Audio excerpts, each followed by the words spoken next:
And hello, everybody, hello. Welcome to We Synced It. I synced it. Yes, it is a weekly podcast that focuses on all the movies, TV, and entertainment in between. I am one of your hosts, Pat. And this is Kev, and today we got a special episode. We are joined by Geek Vised. Welcome, Geek Vised. Thank you for having me. We're also joined by Nate Takes. Hey, everybody. But we are joined by Dapper Arts. Welcome, Dapper Arts. Hey, how's everyone doing?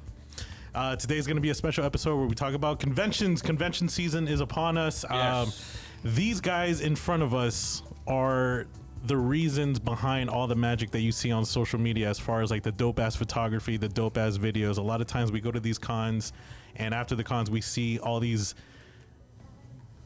great videos and great content and great photography. People like to focus on the cosplayers, which is great, but these are the wizards behind the screen. Yeah. So we wanted to ask you guys, like, what was your story? What is your story? How did you start out? And where are you going? Who wants to go first? All right. Let's go that way. With the actual wizard, the Grand Poobah over here. Stop it.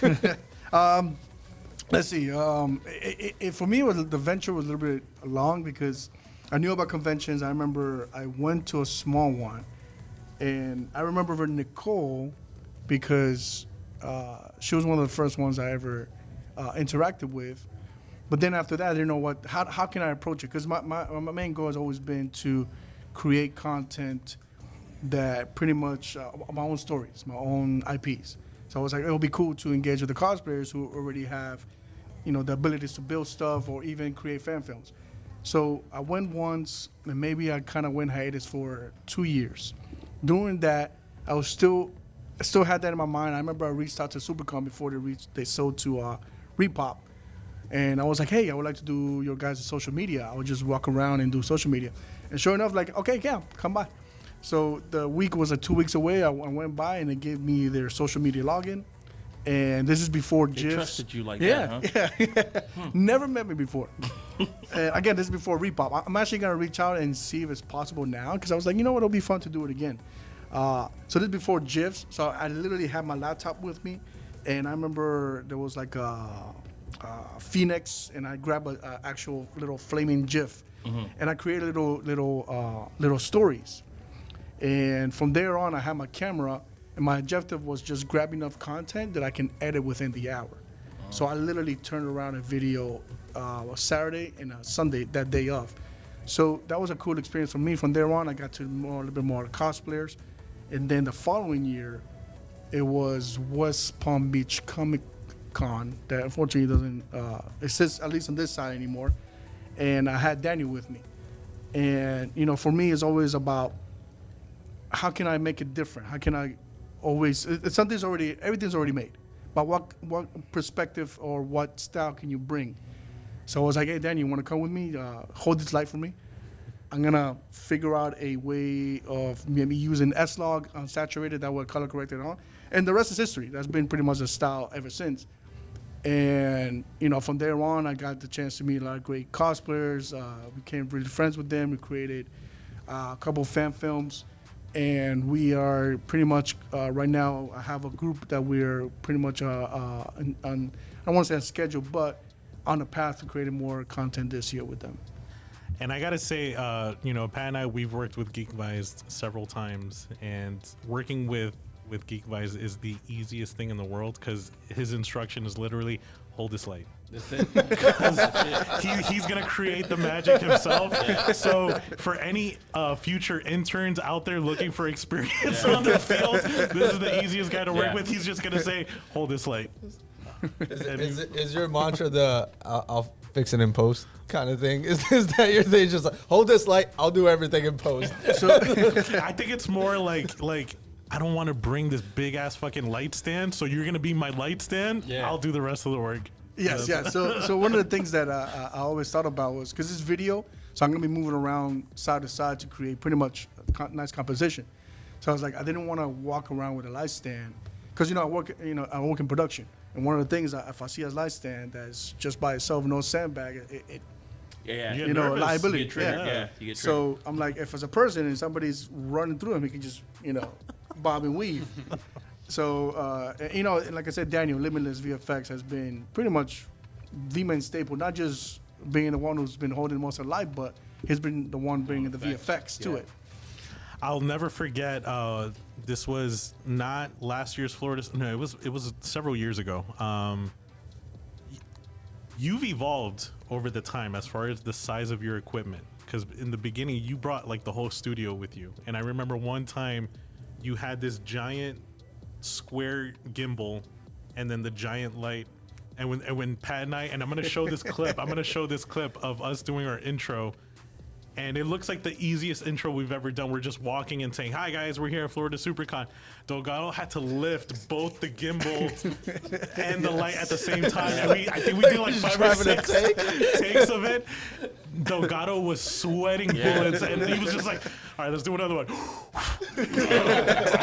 And walking backwards. And now it's like you look at Delgado, and he has a backpack.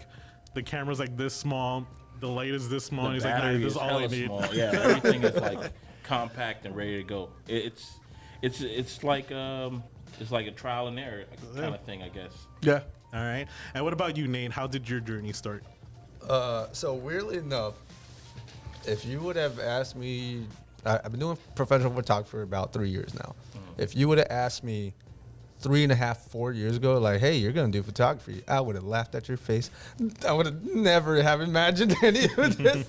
Because my story it's kind of weird. I grew up and always kind of been this like nerdy figure that didn't like. I wasn't really into any like the big stuff. Like I wanted to be at home watching Gundam, and that was pretty much it. So when I grew up and I finally started seeing like, hey, conventions are a thing and cosplay is a thing. This is really cool. My journey started with cosplay, not the camera. I started off by once I was old enough and I had money. Me and Epi were together at that point. We're like, hey, let's do cosplay. Why not? Like, let's grab some costumes and put them on and go enjoy ourselves. And then we realized that we really, really liked it. We liked the crafting aspect of it. We liked being original. It went very quickly from like, hey, let's go buy a costume to like, hey, let's make this our take on this character and do something different. So we got really heavily into cosplay and we started growing a platform and whatnot. Problem with that is, on a point that you touched on, is when you're growing a platform as a cosplayer, you need photographers. You need people to capture that and put it on your platform. Otherwise, you're just like, bathroom selfie. Sometimes they work. I don't know how. Sometimes they work, but a lot of times you want that high quality, high end end result. And after working with a lot of photographers, we came to the realization that it was not feasible for us monetarily. Because at the time we were still building our crafting studio, we were buying the materials for it, we were trying to keep on a routine of putting out X amount of cosplays per month to always have something fresh, and it was just not feasible to work with the photographers that we wanted and have content for every day of the year. At the time we were posting once or if not twice leading up to cons every day of the year. It was a lot of content. So we sat down and we came to this idea. It's like, hey, why don't we start working with like the 2 photographers that we really like? We cut down on like shooting throughout the year. We only shoot for them leading up to a con, and the same amount of money that we would have spent otherwise, I'll go buy a camera and we'll shoot our own content at home. It would be very low tier, but it'd be our own stuff that we don't have to pay for. And that's where things kind of kicked off. I kept shooting, and because I was shooting the majority of the year, slowly I got a little bit better. We started putting out more content. Some of our friends, because at this point we've been involved in the community for a while, so we know the cosplayers, not as a photographer, but as cosplayers, people know me. And at the time, I remember John even did like a spoof video of me. I had this whole like persona thing that I wanted to do as backpack guys. Like I was the guy in the background with a backpack. I saw that, yeah. And I would be like walking around holding all the crap that a cosplayer needs, right? Because they look amazing, but you don't see the purses and the bags and all the merch and the prints that they buy. And you're like walking around with this giant, like looking like Kevin Hart on Jumanji with all this stuff. So I was like, I'm going to be backpack guy, and we were having fun. But as people started to like, hey, who's shooting your stuff? It's like, oh, we're shooting it. And friends started asking like, hey, do you mind if we do some photos with you? And it just gradually happened in a way. It's like, I'm getting kind of decent at this, and people are liking the product that they get. And now we're at a point where like that's grown to me putting out a company and doing this full time now. So it was something that I would not have imagined 3.5, 4 years ago. I would have laughed at you if you had told me that. That's where we are now, and that's how it started. That is awesome. And Dapper, your story. So I started cosplaying probably sophomore year of high school, so that's probably like 7 years ago. I went to Florida SuperCon. Yeah, I mean, I've always done photography. I started photography when I was like in elementary school. I somehow like won a prize thing, like a district thing. I don't really remember it because I was like 7, but I used to take photos. It wasn't until recently in college where I got more into photography. Took some few photography classes. I did graphic design as well. That was my major, and I like my professors always say like I always had like a keen eye to like the subject matter. I was always like, she would always look at my photos when I did have a photography class. We're like, oh, that's pretty good. Like you have I forgot what she said. It's like you have like a photography eye. Like you have like the angles right. Like you know what to do with the camera. Like you're not scared of it. So I was like, all right. Yeah, and then kind of just fast forward now, like January was like the first time my internship was ending with internship with kind of graphic design with that company. And I was like, well, let me try, I like photography. I used to cosplay. I like anime. I like going to these cons. I've been going there for a while. Let's try it out. And then I just went around my camera, walked around for a Talker Fest. I was in January, and then people started to like it. I was like, I'm having a blast because it's what I like. It's the both things, the best of both worlds. Yeah. There's photography, cosplay, and then slowly I started doing more cons. I'm still kind of new at it, so I know I still got to do more of the building, the light. Right now it's just me and my camera, and I mean it's amazing right now. I love it. It's like I'm just having fun. I'm enjoying it. That's all I can say. Pretty awesome. I got a question for both of you. So how is it being a cosplayer and now being a photographer? Like, what are what gets you going now? Since you were in front of the camera, now you're behind the camera. What is it that that keeps you wanting to keep on going? What gives you that spark? It always, because this was not something that I grew up with. I didn't grow up with a camera. I didn't grow up thinking this would be my profession. For me, it always hits home when I want what made this super exciting for me. And I'm able to do that. And how I'm able to do that is currently I do well. I'm very fortunate. Because I'm very fortunate, I am able to deliver a photo to people for free every time I go to a convention. That is my regular thing. People know that I do it. I call them one-shots, where people will come up and they'll get the same quality photo that I give to everyone else for absolutely free.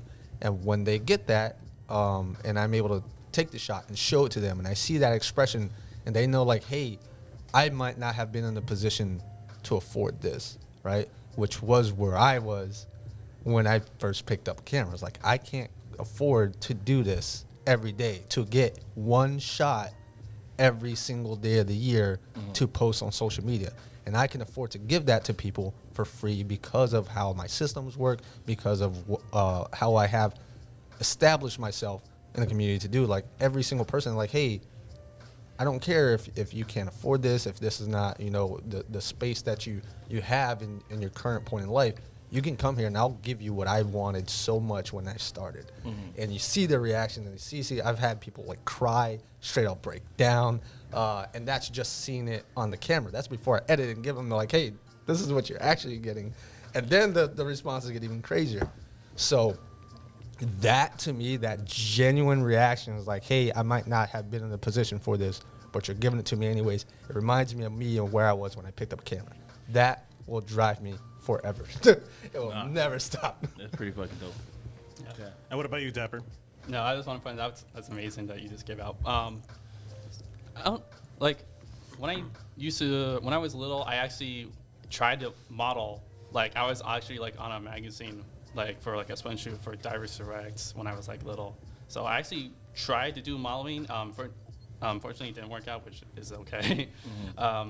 Yeah, I started cosplaying in high school. Like, I thought, like, oh, this is kind of fun. Like, I remember my first cosplay. It was like Kaneki Ken from Tokyo Ghoul. I was like, that was my favorite character.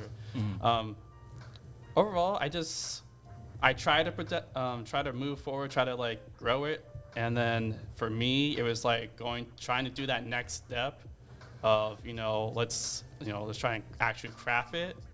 Show some actual work, not just buy, because that was the one issue is like buying these cosplays. It's like $80, $100. I was like, So is it cheaper to make your own cosplay rather than buying it, or is it just like more fulfilling? it's just more of a feeling, like you feel like accomplished, like I made this, like Yeah. you feel more special, like you want to like actually show it rather than like, oh, I bought this on Amazon for like $80. I mean, it was still nice to have, and if you do that, that's fine. It's just like for me, like I like my artwork, I like to do my work. Yeah.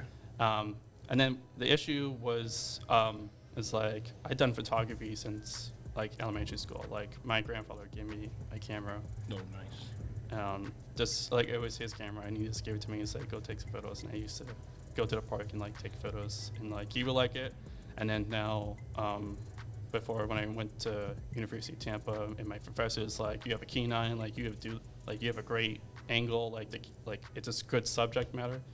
And I was like, all right. And then, it was just a transition. It's like I don't feel too bad going from cosplay to photography because I always used to do photography. So you get the same kind of rush. Yeah, for it's a doing kind of it. rush. And then it's more like imaginary because like with graphic design and photography now, it's like whoa. It's like this is different than just taking a photo. It's like I'm able to add more. Like I can make motion graphics with the photography. I can like do like small maybe graphics, some more lightings. Like I didn't have that ability. I was like I would used to go to Walgreens, print out the photo, and that was it. And now I'm Yeah. like, there's so much more. It's like this expand the horizon. It's amazing to do that now.